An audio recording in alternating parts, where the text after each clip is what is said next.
नमस्कार दोस्तों, स्वागत है आपका हमारे स्टडी चैनल मनीषा जी के क्यूज में।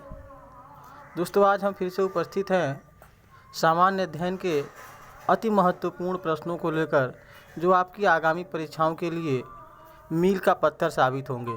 जी हाँ दोस्तों, आज हम फिर से उपस्थित हैं अपनी उसी श्रृंखला के अंतर्गत 20 सामान्य अध्ययन के प्रश्नों को लेकर, जो आपकी परीक्षा के लिए बहुत ही महत्वपूर्ण साबित होंगे। इससे पहले दोस्तों कि हम वीडियोस शुरू करें, आपसे एक निवेदन है कि हमारे वीडियोस को अधिक से अधिक शेयर करें, लाइक करें, सब्सक्राइब करें और हमारा हौसला बढ़ाते रहें इसी प्रकार। तो दोस्तों शुरू करते हैं। आज हम अपना पहला क्वेश्चन, और हमारा पहला क्वेश्चन ये है, निम्नलिखित में से कौन सी नदी अमरकंटक पठार से नहीं निकलती है। आपको बताना है उस नदी का नाम जो अमरकंटक पठार से नहीं निकलती है, दिए गए विकल्पों में। तो दोस्तों, इस प्रश्न का सही जवाब है गोदावरी नदी। जी हाँ दोस्तों, गोदावरी नदी इस प्रश्न का सही जवाब है। और इसके बारे में हम थोड़ा सा आपको तथ्य बताएं तो गोदावरी नदी दक्षिण भारत की एक प्रमुख नदी है और इसकी उत्पत्ति पश्चिमी घाट में त्र्यंबकम पहाड़ी से हुई है। महाराष्ट्र के नासिक ज़िले से यह नदी निकलती है। और इसके बारे में एक तथ्य बहुत इम्पॉर्टेंट है कि प्रायद्वीपीय भारत में बहने वाली यह सबसे बड़ी नदी है। इसके अलावा नर्मदा, सोन, महानदी, ये सारी जो नदियां हैं, ये मैकाल पर्वत की अमरकंटक चोटी से निकलती हैं। तो इस प्रकार से इसमें हमारा विकल्प नंबर 1 यानी विकल्प नंबर ए, गोदावरी नदी सही होगा। बढ़ते हैं अपने नेक्स्ट क्वेश्चन की तरफ। दोस्तों, हमारा क्वेश्चन नंबर 2 है, महाकुंभ मेला कितने वर्षों पर आयोजित किया जाता है। महाकुंभ मेला कितने वर्षों पर आयोजित किया जाता है। तो दोस्तों, इस प्रश्न का सही जवाब है 12 वर्ष। जी हाँ दोस्तों, 12 वर्षों के बाद यानी हर 12वें वर्ष के अंतराल पर यह महाकुंभ लगता है। और यह पर्व हरिद्वार में गंगा, उज्जैन में क्षिप्रा, नासिक में गोदावरी और इलाहाबाद, जो कि आजकल प्रयागराज के नाम से जाना जाता है, प्रयागराज में त्रिवेणी के संगम पर लगता है। यानी कि यह महाकुंभ इन्हीं 4 स्थानों पर लगता है। बढ़ते हैं हम अपने नेक्स्ट क्वेश्चन की तरफ। क्वेश्चन नंबर 3, जोग प्रपात किस नदी से संबंधित है। आपको बताना है उस नदी का नाम जिस पर जोग प्रपात अवस्थित है। दोस्तों, इस प्रश्न का सही जवाब है शरावती नदी। जी हाँ दोस्तों, इस प्रश्न का सही जवाब होगा शरावती नदी। शरावती नदी का उद्गम कर्नाटक में है और इसी राज्य में बहती हुई यह नदी इसी राज्य में समाप्त हो जाती है। यह तथ्य ध्यान देने योग्य है कि शरावती नदी पर यह वाटरफॉल यानी जोग प्रपात अवस्थित है और यह नदी कर्नाटक राज्य की नदी है। इसी राज्य में उत्पत्ति होती है और इसी राज्य में यह समाप्त भी हो जाती है। इसके अलावा इसके बारे में एक तथ्य और भी याद रखेंगे दोस्तों, यह पश्चिम की तरफ बहने वाली नदी है। शरावती नदी पश्चिम की तरफ बहती है। क्वेश्चन नंबर 4, हमारा क्वेश्चन नंबर 4, निम्नलिखित नदियों में सबसे अधिक नदी पथ परिवर्तन करने वाली नदी कौन सी है। आपको बताना है उस नदी का नाम जो अपना मार्ग लगातार बदलती रहती है, जिसके कारण यह काफ़ी सुर्खियों में रहती है। तो इस प्रश्न का सही जवाब है कोसी नदी। इस प्रश्न का सही जवाब है दोस्तों कोसी नदी। कोसी नदी के बारे में हम आपको बताएं तो यह नदी हिमालय के गोसाई थान शिखर के उत्तर में निकलती है। यानी हिमालय के गोसाईनाथ शिखर है, उस शिखर में उत्तर की तरफ से यह नदी निकलती है। और चूँकि इसमें काफ़ी बाढ़ आती है और इस वजह से बिहार राज्य में बहुत तबाही यह नदी मचाती है। इसी के कारण इसे बिहार का शोक भी कहा जाता है। तो ये तथ्य भी बहुत इम्पोर्टेंट है कि बिहार का शोक अगर पूछा जाए कि किस नदी को कहते हैं तो कोसी नदी को कहते हैं, तो इसे याद रखेंगे दोस्तों। आगे हमारा अगला क्वेश्चन है क्वेश्चन नंबर 5। भारत की निम्नलिखित नदियों में से किसे जैविक मरुस्थल की संज्ञा दी जाती है? दोस्तों इस प्रश्न का सही जवाब है दामोदर नदी। जी हाँ दोस्तों, दामोदर नदी को जैविक मरुस्थल की संज्ञा दी जाती है। इसके बारे में एक तथ्य हम आपको बताएं कि जिस प्रकार से कोसी नदी को बिहार का शोक कहा जाता है, उसी तरह से दामोदर नदी को बंगाल का शोक कहा जाता है। तो इस तथ्य को याद रखेंगे, दामोदर नदी को बंगाल का शोक भी कहा जाता है और इसे जैविक मरुस्थल की भी संज्ञा दी जाती है। क्वेश्चन नंबर 6 की तरफ बढ़ते हैं। क्वेश्चन नंबर 6 पूछ रहा है कि पहला लोकपाल बिल भारत की संसद में किस सन में प्रस्तुत किया गया था? आपको बताना है उस सन का नाम जिस सन में सबसे पहले लोकपाल बिल भारत की संसद में यानी हमारे पार्लियामेंट में प्रस्तुत किया गया था। दोस्तों इस प्रश्न का सही जवाब है 1968। बढ़ते हैं अपने अगले क्वेश्चन नंबर 7 की तरफ। क्वेश्चन नंबर 7 में प्रश्न पूछ रहा है कि निम्नलिखित राज्यों में से कहाँ विधान परिषद नहीं है? दोस्तों आपको बताना है कि कौन सा ऐसा राज्य है इस विकल्प में दिया हुआ जहाँ पर विधान परिषद नहीं है। दोस्तों इस प्रश्न का सही जवाब है उत्तराखंड। आपको बताते चलें कि भारत में केवल 6 राज्यों में विधान परिषद है। ये राज्य हैं आंध्र प्रदेश, बिहार, कर्नाटक, महाराष्ट्र, तेलंगाना और उत्तर प्रदेश। तो हमारे भारत में केवल ये 6 राज्य हैं जहाँ पर विधान परिषद विद्यमान है। तो इसे आप लोग याद रखेंगे, काफ़ी इम्पोर्टेंट प्रश्न है। Question number 8। क्वेश्चन नंबर 8, जनहित याचिका की अवधारणा किस देश से लिया गया है? दोस्तों जनहित याचिका जिसे आप हमेशा न्यूज़ में सुनते रहते हैं कि PIL डाली गई है, पब्लिक इंटरेस्ट लिटिगेशन, यानी PIL दाखिल की जाती है उच्च न्यायालय और सर्वोच्च न्यायालय में, यानी जनहित के मुद्दों को लेकर यानी लोकहित के मुद्दों को लेकर याचिकाएं डाली जाती हैं। तो इसका प्रचलन कहाँ से शुरू हुआ, ये प्रश्न हमसे पूछ रहा है। तो दोस्तों इस प्रश्न का सही जवाब है USA, यानी संयुक्त राज्य अमेरिका। संयुक्त राज्य अमेरिका से यह प्रचलन में आया था। हमारा क्वेश्चन नंबर 9, भारतीय संविधान का कौन सा भाग नागरिकता से संबंधित है? आपको बताना है संविधान के भाग का नाम जिसमें नागरिकता से संबंधित प्रावधान दिए गए हैं कि कैसे हमें भारत देश की नागरिकता प्राप्त होती है, क्या क्या वो शर्तें हैं जो हमें इंटाइटल करती हैं नागरिकता के लिए। दोस्तों इस प्रश्न का सही जवाब है ऑप्शन नंबर A, यानी संविधान का भाग 2, यानी संविधान के भाग 2 में नागरिकता से संबंधित प्रावधान दिए गए हैं।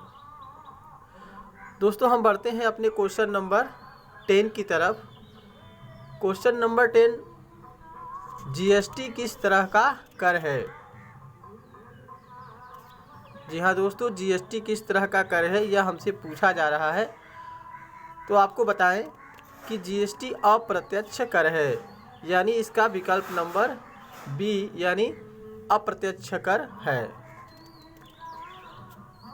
आपको बताते चले कि GST का फुल फॉर्म है गुड्स एंड सर्विसेज टैक्स और इसे हिंदी में वस्तु सेवा कर भी कहते हैं।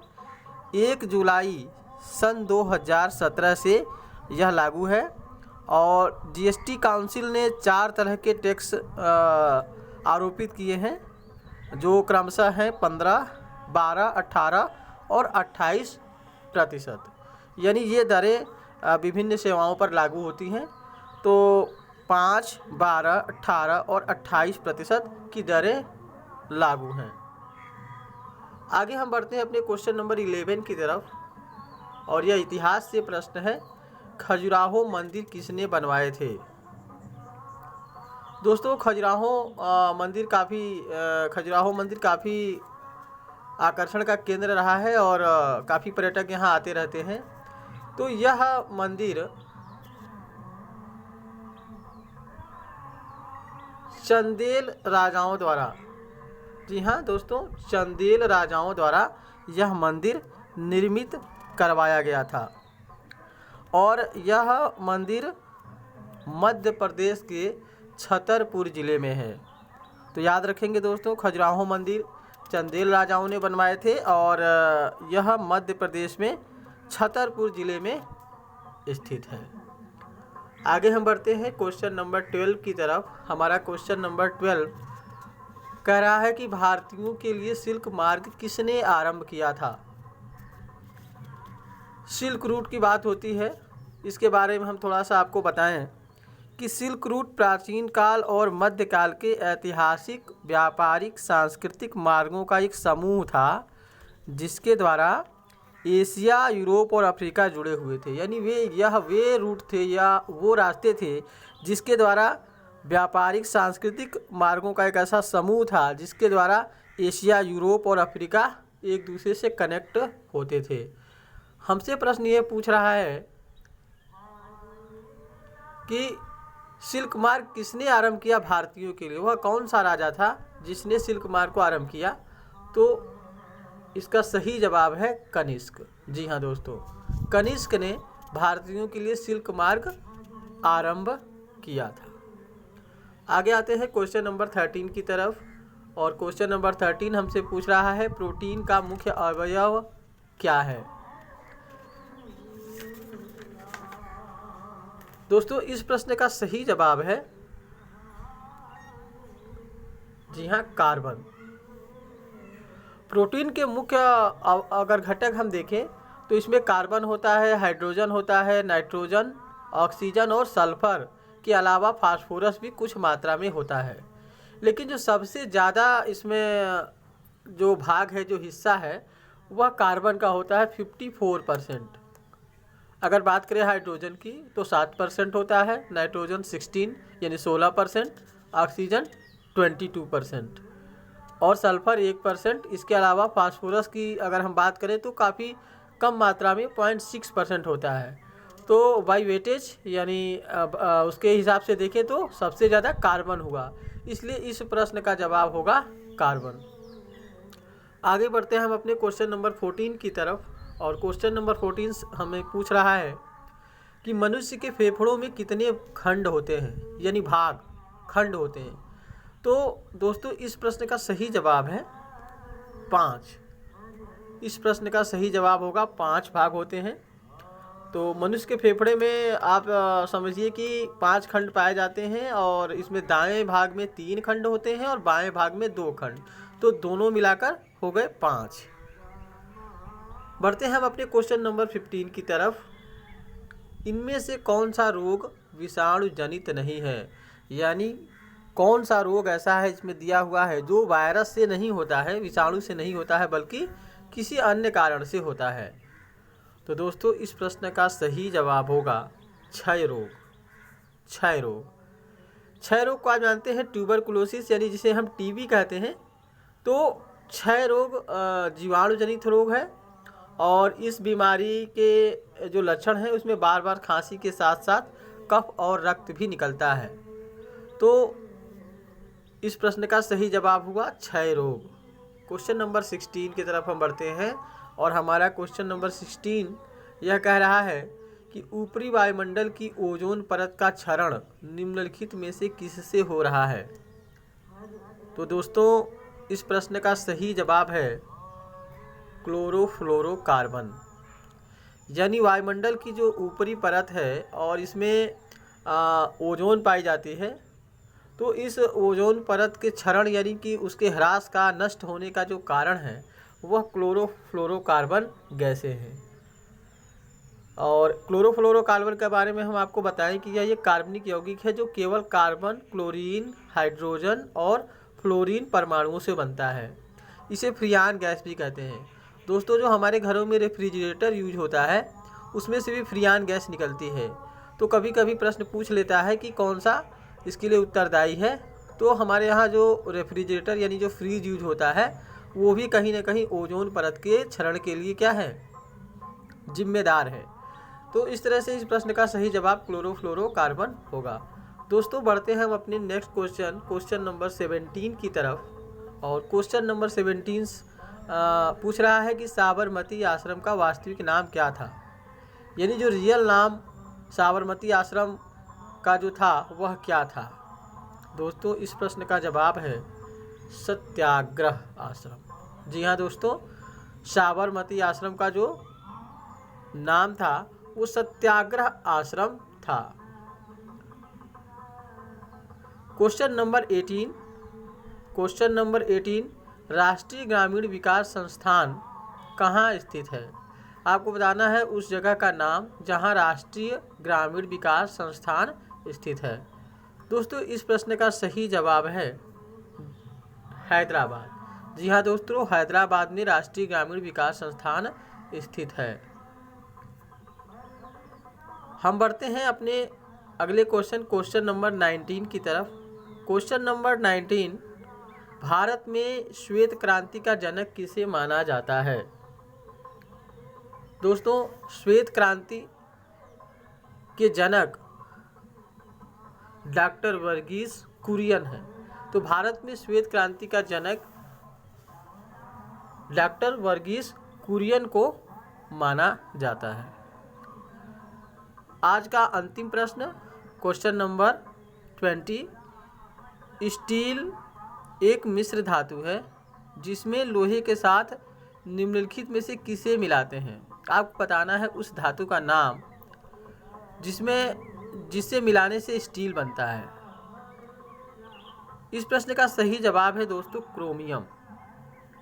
जी हाँ, क्रोमियम। इसके बारे में हम थोड़ा सा आपको प्रकाश डालें। स्टेनलेस स्टील में लोहे के साथ 18% तक क्रोमियम और निकिल होता है। यही कारण है कि यह जंग प्रतिरोधी भी होता है और इसका जो मुख्यतः उपयोग होता है वह हमारे घरों में बर्तनों में एवं शल्य उपकरण बनाने में इसका प्रयोग किया जाता है। दोस्तों ये रहे आज के 20 महत्वपूर्ण प्रश्न जो आपकी परीक्षाओं के दृष्टिगत बनाए गए थे। दोस्तों आपसे एक निवेदन है कि हमारे वीडियोज़ को इसी तरह से लाइक करते रहें, सब्सक्राइब करते रहें, और हम अगर आप हमें राय देंगे तो हम इन प्रश्नों की संख्या और भी बढ़ाएंगे। तो आप कमेंट करिए, शेयर करिए और वीडियो को लाइक सब्सक्राइब करिए ताकि हम और भी अच्छे से आपके लिए अध्ययन सामग्री को तैयार कर पाएँ। वीडियो देखने के लिए धन्यवाद दोस्तों। जय हिंद।